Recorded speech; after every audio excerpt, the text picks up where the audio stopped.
ಗುರುಭ್ಯೋ ನಮಃ. ಪರಮ ಪೂಜ್ಯರಾದ ಶ್ರೀ ಶ್ರೀಪಾದಂಗಳವರ ಪಾದಕಮಲಗಳಲ್ಲಿ ಭಕ್ತಿಪೂರ್ವಕ ನಮನಗಳನ್ನು ಸಮರ್ಪಣೆಯನ್ನು ಮಾಡಿದ ಶ್ರೀಮದ್ ಟೀಕಾಕೃತ್ಪಾದರ ದಿವ್ಯವಾದ, ಭವ್ಯವಾದ, ಅದ್ವಿತೀಯವಾದ,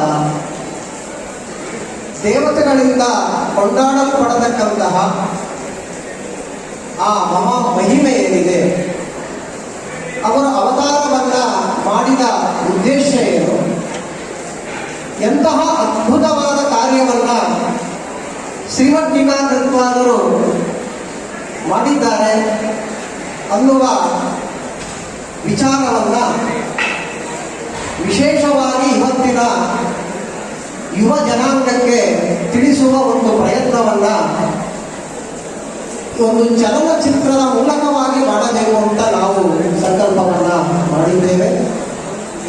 ಶ್ರೀ ಶ್ರೀಪಾದಂಗಳವರ ಅನುಗ್ರಹ, ಅವರ ಆಶೀರ್ವಾದವನ್ನ ಈ ನಿಟ್ಟಿನಲ್ಲಿ ಅವರಲ್ಲಿ ಭಕ್ತಿಪೂರ್ವಕ ನಮಸ್ಕಾರಗಳನ್ನು ಸಮರ್ಪಣೆ ಮಾಡುತ್ತಾ, ಅವರ ಪೂರ್ಣ ಅನುಗ್ರಹ, ಅವರ ಪೂರ್ಣ ಆಶೀರ್ವಾದ ಈ ಕಾರ್ಯಕ್ಕೆ ಬೇಕು ಅಂತ ಮೊಟ್ಟ ಮೊದಲಿಗೆ ನಾನು ಅವರಲ್ಲಿ ನಮಸ್ಕಾರವನ್ನ ಮಾಡುತ್ತಾ ಅದನ್ನ ಹೇಳಿಕೊಡ್ತಾ ಇದ್ದೇನೆ.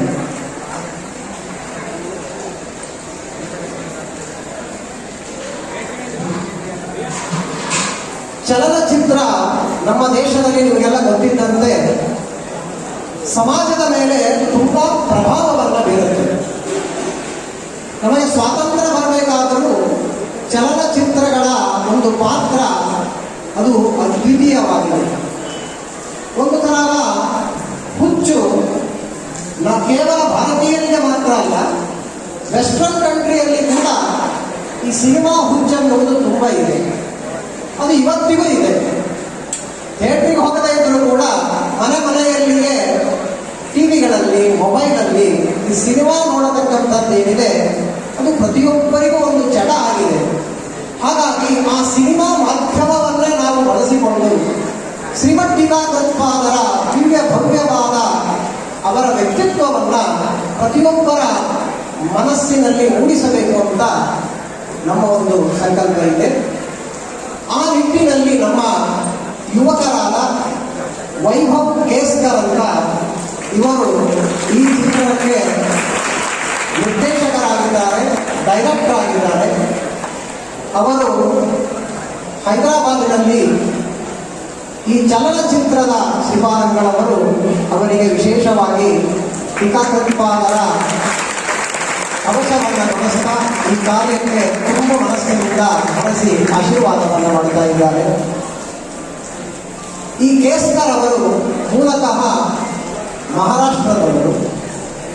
ಅವರು ಗುಲ್ಬರ್ಗಾದಲ್ಲಿ ಅವರು ಸೆಟ್ಲ್ ಆಗಿದ್ದಾರೆ. ಚಲನಚಿತ್ರದ ಬಗ್ಗೆ ಅವರೊಂದು ಡಿಗ್ರಿಯನ್ನು ಮಾಡಿದ್ದಾರೆ. ಎಷ್ಟೋ ಕಡೆ ಅವರು ಅಸಿಸ್ಟೆಂಟ್ ಡೈರೆಕ್ಟರ್ ಆಗಿ ಸಾಕಷ್ಟು ಕೆಲಸ ಮಾಡಿದ್ದಾರೆ. ಅವರು ಈ ವಿಚಾರವನ್ನು ಮುಂದಿಟ್ಟಾಗ ನಮಗೂ ಬಹಳ ಸಂತೋಷ ಆಯಿತು. ಆಶ್ಚರ್ಯ ಅಂದರೆ, ನಿಮಗೆಲ್ಲ ಗೊತ್ತಿದೆ, ಒಳ್ಳೆ ಕೆಲಸ ಮಾಡುವಾಗ ವಿಘ್ನಗಳು ಜಾಸ್ತಿ ಅಂತ. ಅನೇಕ ರೀತಿ ಆದರೂ ಕೂಡ ಟೀಕಾಕೃತ್ಪಾದರ ಮನಸ್ಸಿಗೆ ಬಂದಿದೆ ಅನ್ನುವುದಕ್ಕೆ ಒಂದೆರಡು ಅವರ ಅನುಭವವನ್ನ ನಾನು ಹೇಳ್ತಾ ಇದ್ದೇನೆ. ಅವರಿಗೆ ಟೀಕಾಕೃತ್ಪಾದರ ಮೇಲೆ ಅವರ ತಾಯಿ ತಂದೆಯಿಂದ ವಿಶೇಷ ಮಹತಿ ಅವರಿಗೆ ಸಿಕ್ಕಿದೆ.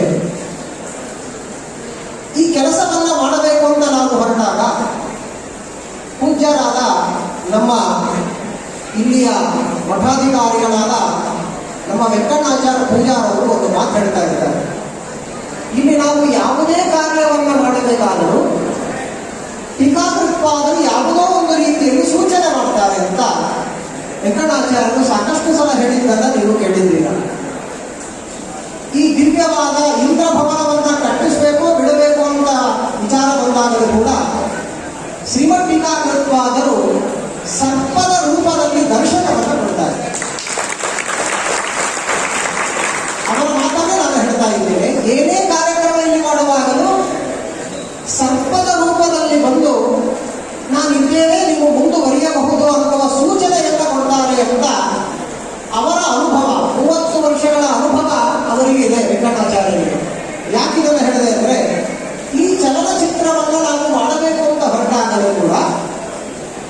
ಎಲ್ಲಿ ಸೆಟ್ ಹಾಕಬೇಕು, ಎಲ್ಲಿ ನಾವು ಶೂಟಿಂಗ್ ಮಾಡಬೇಕು ಅನ್ನುವ ವಿಚಾರ ನಮ್ಮ ತಲೆಯಲ್ಲಿ ಬಂತು.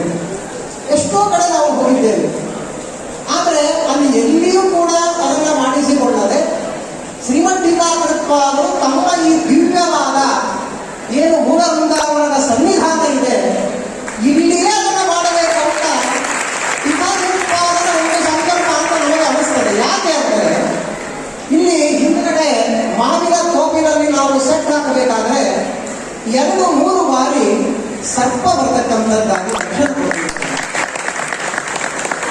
ಇನ್ನೂ ಆಶ್ಚರ್ಯ ಅಂದರೆ, ಈಗ ನೋಡ್ತೀರಾ ನೀವು ಟ್ರೈಲರ್ ಅಲ್ಲಿ ಒಬ್ಬ ರಿಸರ್ಚರ್ ಈ ಟೀಕಾಕೃತ್ಪಾದರ ಮೇಲೆ ಒಂದು ರಿಸರ್ಚ್ ಅನ್ನು ಮಾಡ್ತಾರೆ, ಸಂಶೋಧನೆಯನ್ನ ಮಾಡ್ತಾರೆ. ಆ ಒಂದು ದೃಶ್ಯಾವಳಿಯನ್ನ ಶೂಟ್ ಮಾಡಕ್ಕೋಸ್ಕರವಾಗಿ ನಾವು ಗುಲ್ಬರ್ಗಾ ಯೂನಿವರ್ಸಿಟಿಯಿಂದ ಒಂದು ಪರ್ಮಿಷನ್ ತಗೊಂಡು, ಆಶ್ಚರ್ಯ ಅಂದರೆ ಗುಲ್ಬರ್ಗಾ ಯೂನಿವರ್ಸಿಟಿಯಲ್ಲಿ ಈ ಶೂಟಿಂಗ್ ಮಾಡಕ್ಕೆ ಹೋದಾಗ ಆ ಕ್ಯಾಂಪಸ್ ಅಲ್ಲಿ ಕೂಡ ನಮಗೆ ಸರ್ಪ ಕಂಡಿದೆ. ನಿಜವಾಗಿ ತುಂಬಾ ಆಶ್ಚರ್ಯ. ನಮ್ಮ ಕೇಸ್ಕರ್ ಅವರಿಗೆ ರೋಮಾಂಚನ ಆಯಿತು. ಅವರಿಗೆ ಫೋನ್ ಮಾಡಿ ಕಣ್ಣೀರಾಕಿ ಹೇಳಿದ್ರು, ಅವರು ಎಲ್ಲಿ ಹೋದರೂ ಟೀಕಾಕೃತ್ಪಾದರ ಈ ಸರ್ಪ ನನಗೆ ಕಾಣ್ತಾ ಇದೆ. ಇದು ವಿಚಿತ್ರ. ಮಧ್ಯ ಮಧ್ಯದಲ್ಲಿ ಅವರಿಗೆ ಅನೇಕ ವಿಘ್ನಗಳು ಬಂದಿವೆ. ಅನೇಕ ವಿಘ್ನಗಳು ಬಂದರೂ ಕೂಡ ಟೀಕಾಕೃತ್ಪಾದರು ಮೇಲಿಂದ ಮೇಲೆ ಸರ್ಪದ ರೂಪದಲ್ಲಿ ದರ್ಶನವನ್ನು ಕೊಡ್ತಾ, ನಾ ಇದ್ದೇನೆ, ಒಳ್ಳೆ ಕೆಲಸ ಮಾಡ್ತಾ ಇದ್ದೀರಾ, ಮುಂದುವರಿಲಿ ಅಂತ ಸೂಚನೆ ಮಾಡ್ತಾ ಇದ್ದಾರೇನೋ ಅನ್ನುವಂತೆ ನಮಗೆ ಸರ್ಪದ ಮೂಲಕವಾಗಿ 4-5 ಬಾರಿ ಟೀಕಾಕೃತ್ಪಾದರು ದರ್ಶನ ಕೊಡ್ತಕ್ಕಂಥವರಾಗಿದ್ದಾರೆ. ಹಾಗಾಗಿ ಈ ಚಲನಚಿತ್ರವನ್ನ ನಾವು ಮಾಡುವುದಕ್ಕೆ ಮುಂದುವರಿತಾ ಇದ್ದೇವೆ. ಇದು ಈಗ ಪೂಜ್ಯ ವಿದ್ಯಾಧೀಶಾಚಾರ್ಯ ಹೇಳಿದಂತೆ ಕೇವಲ ಮಾಧ್ವರು ಮಾತ್ರ ಅದನ್ನು ನೋಡಿದರೆ ಉಪಯೋಗ ಇಲ್ಲ. ಶ್ರೀಮಠ್ ಟೀಕಾಕೃತ್ಪಾದರ ಎತ್ತರ, ಅವರ ಪಿತ್ತರ ಏನಿದೆ ಅನ್ನುವುದನ್ನ ಈ ಜಗತ್ತು ತಿಳ್ಕೊಂಡೇ ಇಲ್ಲ.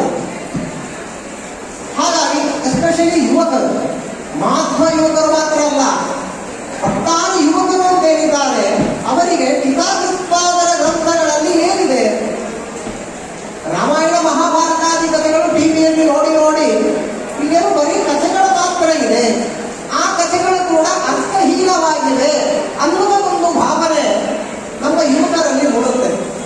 ಅದಕ್ಕೆಲ್ಲ ಉತ್ತರ ಬಂದ ಶ್ರೀಮದಾನಂದ ತೀರ್ಥ ಭಗವತ್ಪಾದಾಚಾರ್ಯರು ಮಹಾಭಾರತ ತಾತ್ಪರ್ಯದಲ್ಲಿ ಕೊಟ್ಟಿದ್ದಾರೆ. ಅಷ್ಟು ಮಾತ್ರ ಅಲ್ಲದೆ ಇವತ್ತಿನ ಆಧುನಿಕವಾದ ಯುಗ ಏನಿದೆ, ಕಂಪ್ಯೂಟರ್ ಅನ್ನತಕ್ಕಂತಹ ಒಂದು ಯುಗದಲ್ಲಿ ನಾವೇನಿದ್ದೇವೆ, 21st ಸೆಂಚುರಿ 22nd ಸೆಂಚುರಿಗೆ ನಾವು ಭಾವಿಸ್ತಾ ಇದ್ದೇವೆ. ಈ ಕಂಪ್ಯೂಟರ್ ಯುಗದಲ್ಲಿ ಸೈನ್ಸ್ ಅಂತಕ್ಕಂಥದ್ದು ಏನಿದೆ, ಮಾಡರ್ನ್ ಸೈನ್ಸ್, ಅದು ಹುಚ್ಚತ್ತು ಮುಗಿತಾ ಇದೆ. ಆ ಮಾಡರ್ನ್ ಸೈನ್ಸು ಸಾಕಷ್ಟು ರಿಸರ್ಚ್ ಮಾಡ್ತಾ ಇದ್ದಾರೆ. ಎಷ್ಟು ಒಳಗಡೆ ಇಳಿತಾ ಇದ್ದಾರೆ ಅಂದರೆ, ನಿಮಗೆ ಒಂದೇ ಮಾತನ್ನು ಹೇಳಬೇಕಾದ್ರೆ ಫಿಸಿಕ್ಸ್ ಇದೆ. ಆ ಫಿಸಿಕ್ಸ್ ಏನಿದೆ ಭೌತಶಾಸ್ತ್ರ ಅಂತ ನಾವು ಅದನ್ನು ಕರೀತೇವೆ. ಅದನ್ನು ಎಷ್ಟು ಡೆಪ್ತ್ ಆಗಿ ಹೋಗ್ತಾರೆ ಅಂದರೆ ಸೈಂಟಿಸ್ಟ್ಗಳು ಒಟ್ಟಾರೆ ಒಳಗಡೆ ಹೋಗಿ ಕಣಗಳು, ಅಣುಗಳೇನಿವೆ ಅವುಗಳನ್ನ ಜಾರಾಡ್ತಾ ಇದ್ದಾರೆ. ಕಾಸ್ಮಿಕ್ ಸೈನ್ಸ್ ಅಂತ ಒಂದಿರತಕ್ಕಂಥದ್ದಾಗಿದೆ. ಅದರ ಜೊತೆಗೆ ಕ್ವಾಂಟಮ್ ಫಿಸಿಕ್ಸ್ ಅಂತ ಇದೆ.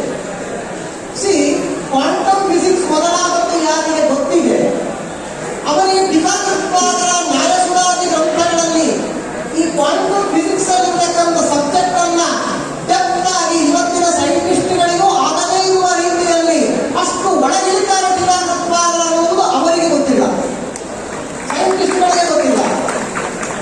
ಯಾರು ಶ್ರೀಮದ್ ನ್ಯಾಯಸುಧಾದಿ ಗ್ರಂಥಗಳಲ್ಲಿ ಪೂರ್ಣ ಮುಳುಗಿರ್ತಾರೆ ಅವರಿಗೆ ಸೈನ್ಸ್ ಅನ್ನುವುದು ಕ್ವಾಂಟಮ್ ಫಿಸಿಕ್ಸ್ ಮೊದಲಾಗಿರ್ತಕ್ಕಂಥದ್ದು ಯಾರ ಡೆಪ್ತಲ್ಲಿ ಅವರು ಹೋಗ್ತಾ ಇದ್ದಾರೆ ಅನ್ನುವ ಪರಿಚಯ ಸುಧಾದಿ ಗ್ರಂಥಗಳನ್ನು ಓದಿದ ಪಂಡಿತರಿಗೆ ಗೊತ್ತಿಲ್ಲ. ನಾವು ಈ ಸಿನಿಮಾದಲ್ಲಿ ಅವೆರಡಕ್ಕೊಂದು ಲಿಂಕ್ ಅನ್ನು ಹಚ್ಚುವುದಕ್ಕೋಸ್ಕರವಾಗಿ ಡೀಪ್ ಆಗಿ ಫಿಲಾಸಫಿಗೆ ಹೋಗ್ಲಿಕ್ಕೆ ಆಗೋದಿಲ್ಲ, ಅದು ಅರ್ಥ ಆಗೋದಿಲ್ಲ ಬಹಳ ಜನಗಳಿಗೆ. ಒಟ್ಟಾರೆ ಈ ಸೈನ್ಸ್ ಅಂಡ್ ಫಿಲಾಸಫಿಯಲ್ಲಿ ಯಾವ ವಿಷಯದಲ್ಲಿ ನಾವು ಒಂದು ಬ್ರಿಡ್ಜ್ ಅನ್ನು ಮಾಡತಕ್ಕಂಥದ್ದಾಗಬಹುದು ಅನ್ನುವ ವಿಚಾರ ಮಾಡಿ ಎಷ್ಟು ಒಳಗಿದೆ. ಕ್ವಾಂಟಮ್ ಫಿಸಿಕ್ಸ್ ಅಲ್ಲಿ ಒಂದು ಅಣುವಿನ ಬಗ್ಗೆ ಎಷ್ಟು ಡೆಪ್ತ್ ಆಗಿ ಹೋಗ್ತಾರೆ ನ್ಯಾಯಸುಧಾದಿ ಗ್ರಂಥಗಳಲ್ಲಿ ಅಂದರೆ, ಅಣುಗಳೇ ಎಷ್ಟಿವೆ, ಡಿಫರೆಂಟ್ ಟೈಪ್ಸ್ ಆಫ್ ಆಟಮ್ಸ್.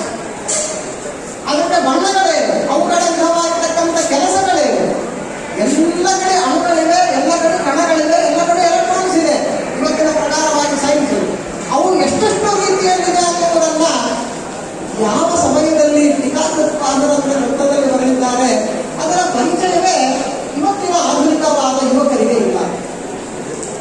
ಅಷ್ಟೇ ಅಲ್ಲದೆ the theory of perception, the theory of sentence communication ಅದು ಕಾರ್ಯವಾದ ಅಂತ ನಾವು ಹೇಳಿದ್ದೇವೆ. ಸಂಸ್ಕೃತ ಶಬ್ದವನ್ನು ಬಳಸಿದಾಗ ಈ ಯುವಕರಿಗೆ ಏನು ಅರ್ಥ ಆಗುವುದಿಲ್ಲ. ಆದ್ರೆ ಇವರು ಇಂಗ್ಲಿಷ್ ಶಬ್ದಗಳನ್ನು ಇವರು ಉಪಯೋಗಿಸಿದಾಗ ಏನೋ ಹೇಳ್ತಾರೆ ಬಹಳ ಮುಂದುವರಿಸಿದ್ದಾರೆ ಅಂತ. ಅದರ ಅಪ್ಪನಂತಹ ಕೆಲಸವನ್ನ ಶ್ರೀಮದಾಚಾರ್ಯರು ಟೀಕಾಕೃತ್ಪಾದರು ಮಾಡಿದ್ದಾರೆ ಎನ್ನುವ ಅರಿವು ಯುವಜನತೆ ಇಲ್ಲ. ಹಾಗಾಗಿ ಆ ವಿಷಯಗಳನ್ನು ನಾವೀಗ ಹೈಲೈಟ್ ಮಾಡ್ತಾ ಇದ್ದೀವಿ. ಇದು ಒಂದು ಭಾಗ. ಈಗ ಟೀಕಾಕೃತ್ಪಾದರ ಏನು ಚರಿತ್ರೆ ಇದೆ ಆ ಚರಿತ್ರೆ ಸಂಪೂರ್ಣವಾಗಿ ನನಗೆ ಬರುತ್ತೆ. ಅಧಿಕೃತವಾದ ಗ್ರಂಥಗಳು ಏನಿದೆ ಆ ಗ್ರಂಥಗಳಲ್ಲಿ ಹೇಳಿರುವ ಟೀಕಾಕೃತ್ಪಾದರ ಪೂರ್ಣ ಮಹಿಮೆಯನ್ನ ಈ ಚಿತ್ರದಲ್ಲಿ ನೀವು ನೋಡಬಹುದು. ಇದು ಆರ್ಡಿನರಿ ಚಿತ್ರ ಅಂತಕ್ಕಂಥದ್ದಿಲ್ಲದೆ ಸಕಲ ಯುವಕರನ್ನ ತಲುಪುವಂತಹ ಒಂದು ಚಿತ್ರ. ಆರ್ಕಿಯಾಲಜಿಕಲ್ ಸರ್ವೆ ಆಫ್ ಇಂಡಿಯಾದಲ್ಲಿ ಒಂದು ರಿಸರ್ಚ್ ಟೀಮ್ ಇರುತ್ತೆ. ಆ ರಿಸರ್ಚ್ ಟೀಮಿಗೆ ಆ ಹೀರೋ ಇದ್ದಾರೆ ಇದರಲ್ಲಿ. ಆ ಹೀರೋಗೆ ಆ ರಿಸರ್ಚ್ ಟೀಮಿಗೆ ಏನೊಬ್ಬ ಗೈಡ್ ಅಂತ ಇರ್ತಾರೆ. ಅವರು ಜಗತೀರ್ಥರಲ್ಲೇ ಸಬ್ಜೆಕ್ಟ್ ಅನ್ನು ಹಾಕಿ ಕೊಡ್ತಾರೆ. ಆ ಟೀಮು ಆ ರಿಸರ್ಚ್ ಮಾಡ್ತಾ ಹೋದಾಗ ಟೀಕಾಕೃತ್ಪಾದರ ಬಗ್ಗೆ, ಅವರ ಚರಿತ್ರೆ ಬಗ್ಗೆ, ಅವರ ಅತ್ಯದ್ಭುತವಾದ ಕೊಡುಗೆ ಏನಿದೆ ಫಾರ್ ಎಕ್ಸಲೆನ್ಸ್ ಅಂತ ಕರೀತೇವೆ. ನೋಡಿ, ಒಂದೇ ಮಾತನ್ನು ನಿಮಗೆ ಹೇಳಬೇಕಂದ್ರೆ it is highly authentic, it is highly logic, at the same time it is highly convincing ಅಂತ. ಇದು ಟೀಕಾಕೃತ್ಪಾದರ ಶ್ರೀಮದಾಚಾರ್ಯರ ಗ್ರಂಥಗಳಲ್ಲಿ ನಾವು ಕಾಣುತ್ತೇವೆ. ಯಾವುದೇ ಕೂಡ ಪ್ರಮಾಣ ಪ್ರಮಿತವಾಗಿರಬೇಕು, ಯುಕ್ತಿಯುಕ್ತವಾಗಿರಬೇಕು, ಮನಸ್ಸಿಗೆ ಹಿಡಿಸ್ತಕ್ಕಂಥದ್ದಾಗಬೇಕು. ಇಂತಹ ಒಂದು ಶೈಲಿಯನ್ನ ನಮ್ಮ ಮಾಧ್ವ ಪರಂಪರೆಯಲ್ಲಿ ನೋಡುತ್ತೇವೆ. ಅದರ ಸಂಪೂರ್ಣವಾಗಿ ಮನದಟ್ಟನ್ನು ಮಾಡಿಕೊಡ್ತಕ್ಕಂತಹ ಗ್ರಂಥಗಳು ಟೀಕಾಕೃತ್ಪಾದರ ಗ್ರಂಥಗಳಾಗಿವೆ ಅನ್ನುವುದನ್ನ ಇಲ್ಲಿ ನಾವು ಈ ಚಿತ್ರದ ಮೂಲಕವಾಗಿ ಪ್ರತಿಬಿಂಬಿಸ್ತಾ ಇದ್ದೇವೆ. ಇದರ ಜೊತೆಗೆ ಮೂರಿದೆ. ಒಂದು ಟೀಕಾಕೃತ್ಪಾದರ ಜೀವನ ಚರಿತ್ರೆ, ಅವರ ಗ್ರಂಥಗಳು, ಅವರ ಮೂಲ ವೃಂದಾವನ. ಹಾಗಾಗಿ ಅವರ ಮೂಲ ವೃಂದಾವನ ಮಳಖೇಡದಲ್ಲಿದೆ ಅಂತ ಯಾವ ಯಾವ ಪ್ರಾಚೀನವಾದ ಗ್ರಂಥಗಳಲ್ಲಿ ಉಲ್ಲೇಖ ಇದೆ. ನಿಮಗೆ ಆಶ್ಚರ್ಯ ಆಗುತ್ತೆ. ಅಮೆರಿಕದಲ್ಲಿ ಲೈಬ್ರರಿಯಲ್ಲಿ ನೋಡಿದ್ರೆ, ಬ್ರಿಟಿಷ್ ಲೈಬ್ರರಿಯಲ್ಲಿ ನಾವು ನೋಡ್ತಕ್ಕಂಥದ್ದಾದ್ರೆ ಅನೇಕ ಕಡೆ ಆ ಟೀಕಾಕೃತ್ಪಾದರ ವಿಚಾರ ಬಂದಾಗೆಲ್ಲ ಕೂಡ ಮಳಖೇಡ ಮಳಖೇಡ ಮಳಖೇಡ ಆಗ್ತದೆ.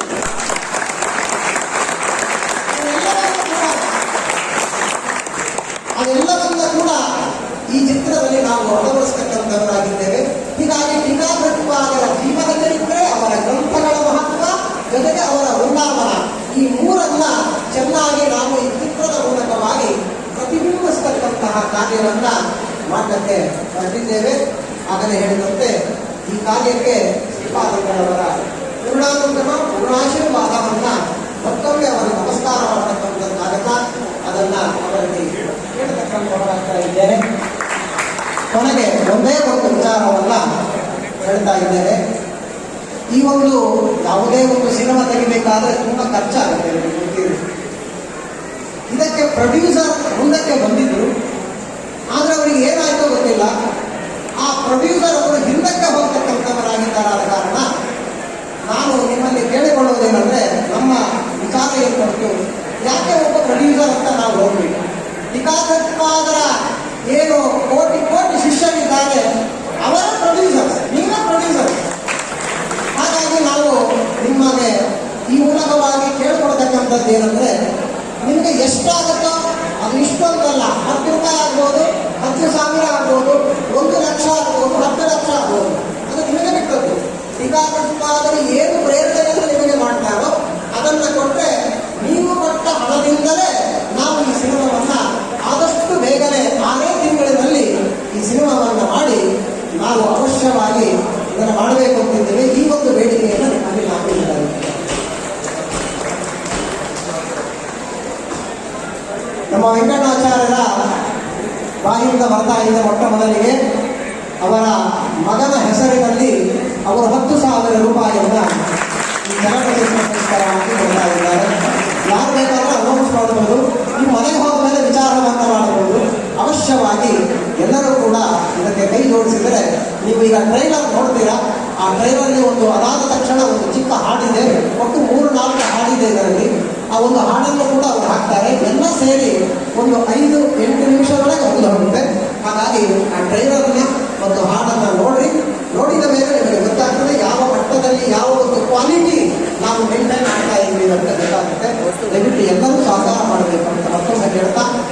ಶ್ರೀಪಾದಗಳ ಪಾದಕಮಲಗಳಲ್ಲಿ ಪ್ರಾರ್ಥನಾ ನಮಸ್ಕಾರಗಳನ್ನು ಸಮರ್ಪಣೆ ಮಾಡ್ತೀನಿ. ಇಲ್ಲಿ ಆಫೀಸಲ್ಲಿ ಒಬ್ಬ ಅನಂತ ಮಕಾಶಿ ಅಂತ ಇಲ್ಲಿ ಕೂತಿರ್ತಾರೆ ಆಫೀಸಲ್ಲಿ. ಅವರನ್ನು ನೀವು ಕಾಂಟ್ಯಾಕ್ಟ್ ಮಾಡಿದ್ರೆ ಯಾರಿಗೆ ಕೊಡಬಹುದು, ಹಣ ಏನು, ಎಲ್ಲಿರಬೇಕು, ಯಾವ ಬ್ಯಾಂಕಲ್ಲಿ ಇರ್ತಕ್ಕಂಥವರಾಗ್ತೇವೆ, ಅದರ ಪೈಸಾ ಕೂಡ ನಿಮಗೆ ಎಲ್ಲ ಲೆಕ್ಕವನ್ನು ಕೊಡ್ತೇವೆ. ನಾನು ಗ್ಯಾರಂಟಿ ಕೊಡ್ತೇನೆ, ಸ್ವಾಮಿಗಳಲ್ಲಿ ಒಂದು ಪೈಸವನ್ನು ಕೂಡ ನಾವು ತಿನ್ನುವುದಿಲ್ಲ. ನೀವು ಕೊಟ್ಟಿರ್ತಕ್ಕಂಥ ಹಣದಲ್ಲಿ ಏನು ಲಾಭ ಬರುತ್ತೆ, ಈ ಸಿನಿಮಾಕ್ಕೆ ಲಾಭ ಬಂದಾಗ ಅದರ ಪೂರ್ತಿ ಲಾಭವನ್ನು ಶ್ರೀಪಾದಂಗಳವರ ಮಾರ್ಗದಲ್ಲಿ ಪಿತಾಕರಿಪಾದರ ನಾವು ಸ್ವಾಮಿಗಳ ದ್ವಾರ ಸಮರ್ಪಣೆ ಮಾಡಿದ್ದೇವೆ ಅಂತ ಹೇಳ್ತಾ ಇದ್ದೇನೆ.